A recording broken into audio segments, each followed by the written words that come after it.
Ida, I told my mill that's all on her. My 5-year-old son's birthday is coming up and he wants a chocolate cake with chocolate icing.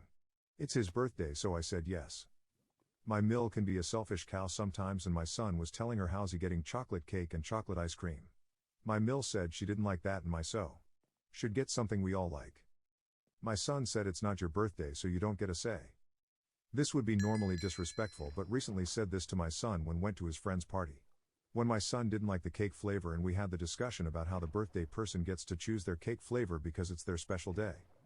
My mill was shocked and I told her the same thing I told my son: when it's your birthday you can get whatever flavor of cake you want. My mill called me a bitch and my son a spoiled brat.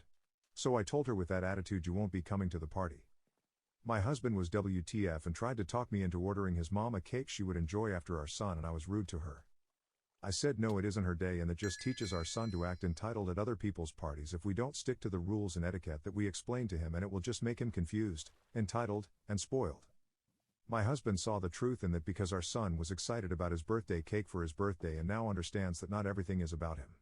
Other people get to enjoy their special event how they want to. In return, my son gets to enjoy his special event and occasions how he wants to. My mill doesn't seem to get that and wants my son to write her a sorry note on what he did wrong. My husband and I don't feel like my son did anything wrong by repeating what his parents told him. My mill said she's not coming to the birthday party or getting him a gift without the apology note. I told my mill that's all on her.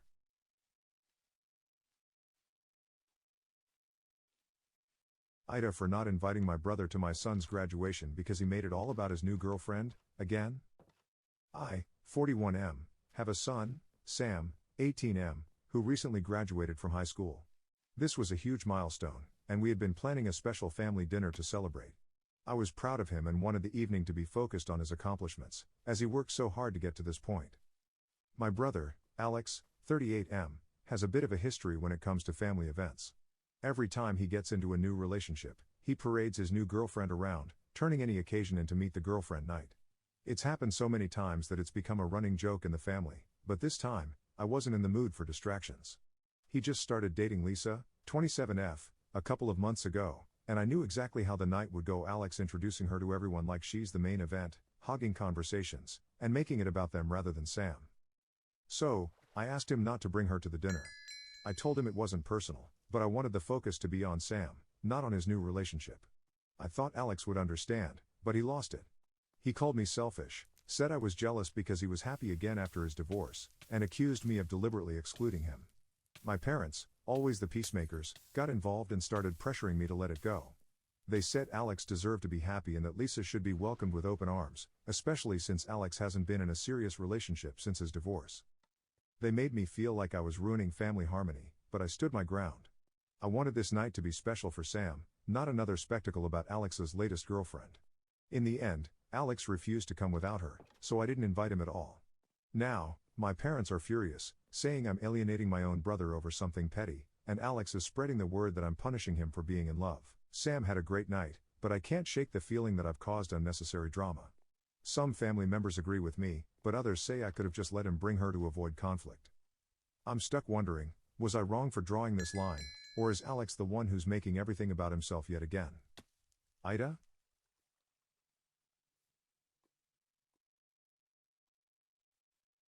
Ida, for demanding that my niece, or her parents, pay me back for the hundreds of dollars of perfume she stole from me? Note, I'm not involving the police, suing anyone, etc. Please don't try to argue with me about this or convince me why I should. I have a perfume collection that I started when I was a teenager slinging burritos as my first job. I have over 400 bottles at this point. I take great pride in my collection, and I use it. I'm also happy to give people decants, samples, of most of my bottles, let them sample a spray or two, give some bottles as gifts, etc. What I have a huge effing issue with is my 17-year-old niece coming into my home under the guise of walking my dog, decanting bottles on her own and selling the samples to her little friends. She thinks that because I have so many bottles, I wouldn't notice some missing or getting massive dents in them.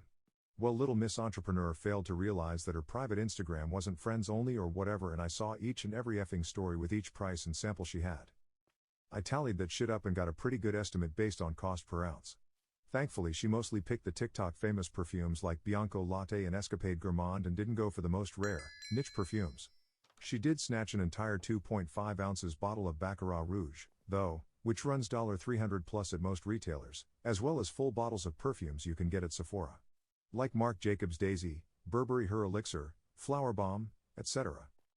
Petty or not, I printed out the entire list of what she'd taken, price estimate, and handed it off to my sister, her mom. I said that I expect to be paid back, in full. And of course her effing sneaky little ass is never allowed in my home again. My sister got super pissy with me going on about how my niece is just a kid, kids make mistakes, etc. I said yes, kids make mistakes, and this is a great way for my niece to learn from hers. Their argument is that now the money she was going to use for a car has to go towards paying me back. I don't care. She is lucky that I have no interest in involving the police, small claims, or any of that. But AITA, because she is a teenager?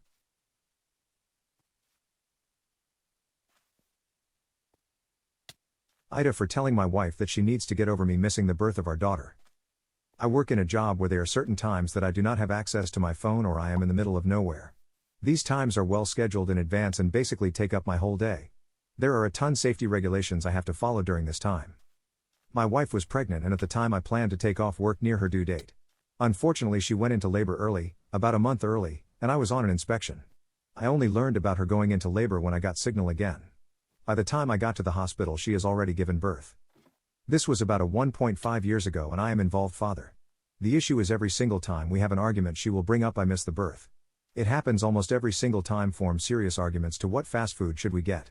Today was my breaking point. We got into an argument about her wanting to change the daycare situation. She wants to change daycare to one closer to the home. I do drop off and she does pick up. The only one closer to our home is too expensive and we cannot afford it. In the middle of the argument she pulled out I wasn't there for the birth again. I told her she needs to get over that and stop using it in every effing argument we have. She called me a jerk and left. AITA. AITA for agreeing with my mom that it's kind of pathetic my wife can't cook. I, 28M, have been married to my wife, 31F, for about a year. Overall, things are great, but one thing that's been bugging me is that my wife doesn't know how to cook, at all. I've always been the one to handle meals, which I was fine with in the beginning because I enjoy cooking. But over time, it started to wear on me, especially when I come home after a long day at work and still have to cook dinner while she relaxes. She refuses to cook and claims there is nothing wrong with not being able to cook. It's been an ongoing issue between us. I have been trying to teach her but she is really bad at it. Many conversation about this. The other night, my mom, 56F, came over for dinner. As usual, I was in the kitchen preparing everything, and my wife was sitting with my mom. At one point, my mom offered to help, and I asked if she could make the gravy or cut some fruit. My wife was standing around in the kitchen when my mom handed her a knife and asked her to cut some fruit while she handled the gravy. My wife couldn't figure out how to hold it properly and ended up making a mess. My mom watched her fail to cut the fruit and then blurted out, "It's honestly kind of pathetic that you don't even know how to cut a piece of fruit at your age." She then went behind her and started to guide her how to cut stuff like you do with a kid. My wife kinda shrugged and finished cutting her fruit with my mom guiding her. Dinner happens and I noticed my wife was not happy the whole night. My mom left and she was pissed I didn't defend her. That I embarrassed her by letting it happen. We got into a bad argument and I told her that it is pathetic she cannot even cut fruit. She is literally older than me and can't hold a knife properly. She told me that is not the point and I needed to defend her and it's not her fault she is bad at cooking. I point out it is, and she is embarrassed because not being able to hold a knife properly is embarrassing for an adult. My wife thinks I am a huge jerk. So update, I definitely think this is weaponized incompetence. I will suggest marriage counseling and cooking classes. If things don't change I will be out. I will make this very clear. Also for those asking, it was strawberries. She was smushing them and cutting them with the stems still on.